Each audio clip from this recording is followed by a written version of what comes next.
رشید صافی صاحب، مولانا فضل الرحمان صاحب کی بات ہو رہی ہے تو ان کے آبائی حلقے NS 44 میں ان کی پوزیشن اس دفعہ کیسی ہے ویسے؟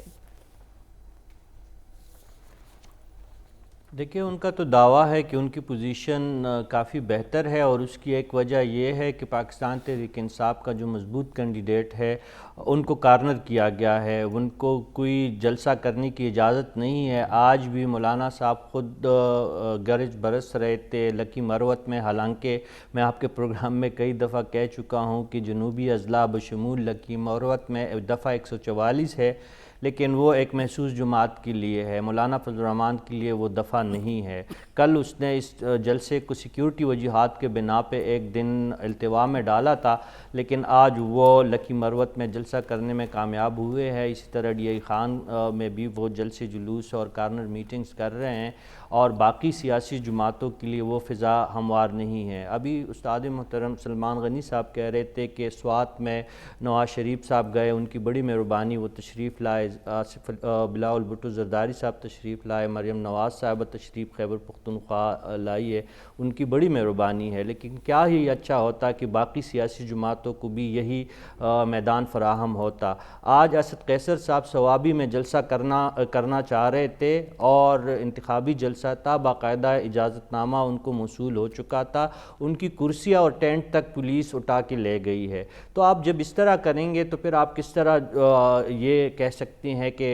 خیبر پختونخوا یا بلوچستان میں ایک ہموار سیاسی میدان موجود ہے؟ پنجاب مجھ سے زیادہ بہتر جانتے ہیں، حسن عسکری صاحب بھی اور ڈاکٹر رئیس صاحب بھی اور سلمان غنی صاحب، میں اس کے بارے میں زیادہ کمنٹس تو نہیں کروں گا، لیکن بلوچستان اور KP کے حد تک مجھے معلوم ہے کہ وہاں پہ تو ہموار تو کیا میدان ہی موجود نہیں ہے۔ کہاں ہے مراد سعید، کہاں ہے علی محمد، کہاں ہے اسد قیصر، کہاں ہے علی امین گنڈاپور، کہاں ہے شاہ فرمان؟ کیا ان لوگوں کو جلسے کی کوئی اجازت ہے؟ یہ لوگ ایسے لوگ ہیں جو مختلف سزاؤں سے ہو کے گزرے ہیں، ضمانتوں پہ ہیں، اور الیکشن کمیشن نے ان کے کاغذات منظور کر لیے ہیں۔ جب آپ ان کو رستہ فراہم نہیں کریں گے، ان کے رستے میں رکاوٹ ڈالیں گے، ان کے لیے دفعہ 144 اور باقی جماعتوں کے لیے کچھ بھی نہیں، ان کے لیے پھر ضلعی انتظامیہ اور پولیس اور باقی سیکیورٹی ادارے جو ہے وہ سہولت کار، وہاں پہ ان کے لیے تمام چیزیں سیکیورٹی کی ہر بندوبست موجود۔ لیکن پاکستان تحریک انصاف سے وابستہ وہ افراد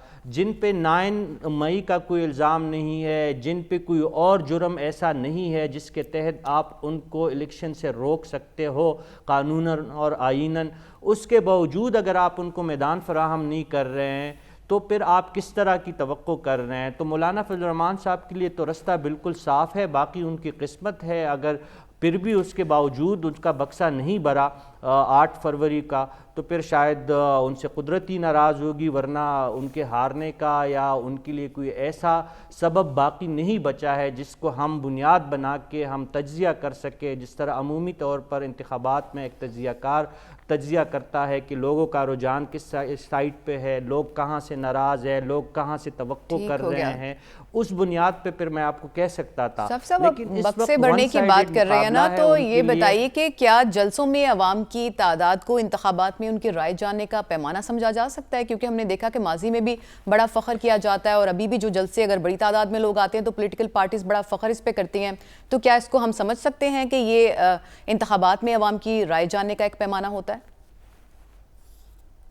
دیکھیں، پیمانہ تو ہم 100% اس کو نہیں قرار دے سکتے، لیکن ہم انتخابی فضا پہ عوام کے اعتماد کا مظہر اس کو کہہ سکتے ہیں۔ لیکن یہاں پہ آپ کا شعور کا لیول اتنا نیچے ہے، ایک جانب آپ دنیا کی 5ویں بڑی رجسٹرڈ ووٹرز کی حامل ایک قوم ہے، آپ سے زیادہ 4 ممالک میں زیادہ دنیا بھر میں ووٹ زیادہ رجسٹرڈ ہے، انڈیا ہے، انڈونیشیا ہے، امریکہ ہے، برازیل ہے، اور 5ویں پاکستان ہے۔ یہاں پہ 128.5 ملین ووٹر رجسٹرڈ ہوئے ہیں، تقریباً 22 ملین ووٹر 2018 سے لے کر تاحال زیادہ نئے ووٹر شامل ہوئے ہیں، اور 12.5 ملین صرف خواتین ووٹر ہے۔ تو ظاہر ہے اس میں اگر زیادہ لوگوں کی شرکت جلسوں جلوسوں میں ہوتی ہے وہ تو ایک حوصلہ افزا بات ہوتی ہے، لیکن اگر بریانی کے لیے اور حلیم کے لیے اور نان اور قیمے والے نان کے لیے لوگوں کو آپ بٹا کے سامنے اور جوکت بازی کے لیے اور میوزک کے لیے، اور ان کو یہ پتہ نہیں ہو کہ سامنے والے کا منشور کیا ہے، سامنے والے نے ماضی میں ہمیں کیا دیا ہے اور مستقبل میں وہ ہمیں کیا دے سکتا ہے، تو اس کو آپ جمہوریت کا پیمانہ نہیں کہہ سکتے۔ ہاں، لوگوں کی جتنی زیادہ شمولیت آپ کے انتخابی پروسیس میں ہوگا اتنا ہی اس پہ زیادہ اعتماد بڑھے گا، لیکن وہ آپ کیا کریں گی جب آج تو بی بی سی کی سروے بھی کہہ رہے کہ مسلم لیگ نون ٹاپ پہ ہے، گیلپ نے بھی آپ کو بتا دیا کہ نواز شریف کے سر پہ چوتھی مرتبہ تاج سجنے والا ہے، اور اس سے پہلے جو ہے اور بھی ایک سروے میں ان کی جو ہے پارٹی سب سے آگے تھی۔ ہم تسلیم کرتے ہیں کہ وہی آئیں گے، لیکن جب آپ پی ٹی آئی جیسے ایک بڑی پارٹی کو پروسیس سے نکالیں گے تو ان نتائج پہ بھروسہ کس طرح کیا جائے گا، اس کو قابل قبول کس طرح بنایا جائے گا۔ سرویس تو اپنی جگہ پہ صافی صاحب، لیکن جو حتمی فیصلہ ہے وہ تو عوام کو ہی کرنا ہے اور وہ الیکشن ڈے پہ ہوگا۔ رشید صافی صاحب، پولنگ جو عمل ہے اس کا، ووٹنگ کا، کتنی مشکلات پیدا کرتا ہے ووٹرز کے لیے؟ کیا تبدیلیاں ہونی چاہیے اس میں یا سہولت دیتا ہے؟ اور یہ جو ہم پولنگ سٹیشنز کو بدلنے کی ہر دفعہ شکایات سنتے ہیں، اس سے کیا پرپس ہوتا ہے، کیا اچیو کیا جانا ہوتا ہے اس سے؟ یہ سلمان غنی صاحب جو فرما رہے تھے، لاہور کا مسئلہ صرف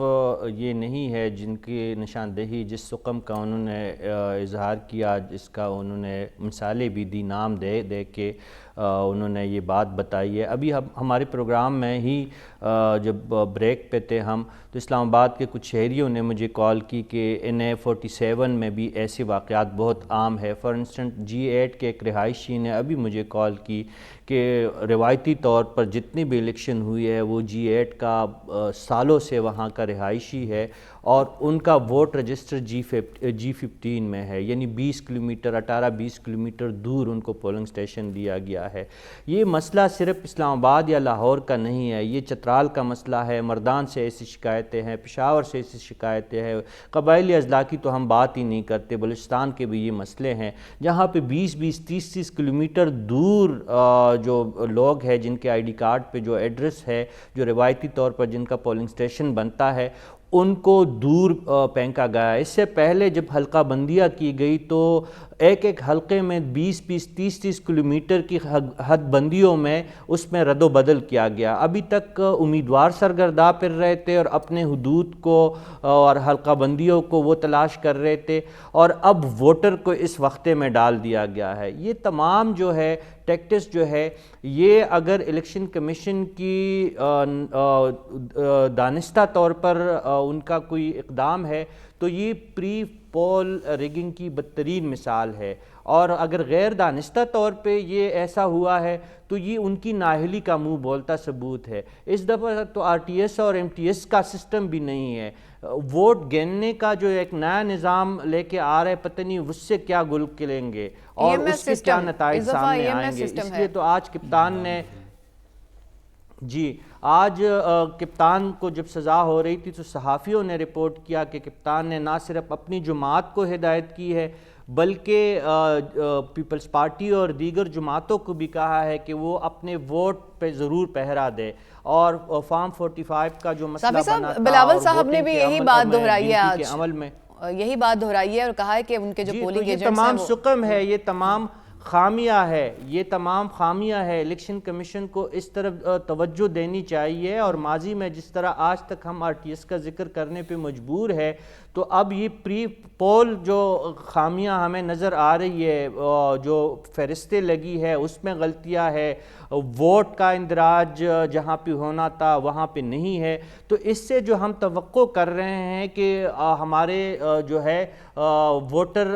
میں اضافہ ہوا ہے، ووٹر کی رجسٹریشن میں اضافہ ہوا ہے، ہم توقع کر رہے ہیں کہ شاید ٹرن آؤٹ میں بھی اس کے نتیجے میں اضافہ ہوگا۔ اگر یہ صورتحال رہے گی ثانیہ، تو پھر ہمیں